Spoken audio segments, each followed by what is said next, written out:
దేవుడు మానవ ఎడల అనేక రకాలైన మంచి పదార్థాలతో దేవుడు నింపుతున్నప్పుడు కూడా భక్తిహీనులకు ఉన్న స్వభావం ఏంటంటే దేవుణ్ణి మమ్మల్ని విడిచి వెళ్ళిపో, మా దగ్గర రావద్దు. ఈరోజు మన జీవితంలో ఏ పరిస్థితి సరే దేవుని మనం విడిచే అనుభవం మనకు ఉండకూడదు. హల్లెలూయా. దావీదు వంటి మనసు మనకు ఉండాలి. దావీదు భక్తిహీనుని దేవుణ్ణి ఏమాత్రమైనా విడిచిపెట్టలేదు. దావీదుకి మన వంటి కష్టాల కన్నా కష్టాలు దావీదుకు వచ్చాయి. సొంత కుమారుడే చూడాల్సిన బిడ్డే దావీదుని తరిమి కొట్టాడు. దావీదికి అవమానం తీసుకొచ్చాడు. దావీదికి ఇబ్బంది కలిగించాడు. దావీదుని అనేక రకాల శోధనలు గుండా నడిపించాడు.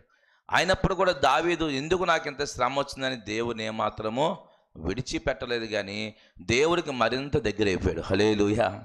శ్రమలు మనకి ఏం చేయాలో తెలిసి ఇప్పుడు కూడా దేవుని విడిచి వెళ్ళిపోయినట్టు చేయకూడదు. దేవుడికి మరింత దగ్గరగా మారడానికి మన జీవితాన్ని అలవాటు చేసుకోవాలి తప్ప శ్రమ వచ్చిందని భక్తిహీనమై దేవుని విడిచి వెళ్ళిపోయే అనుభవం ఉండకూడదు.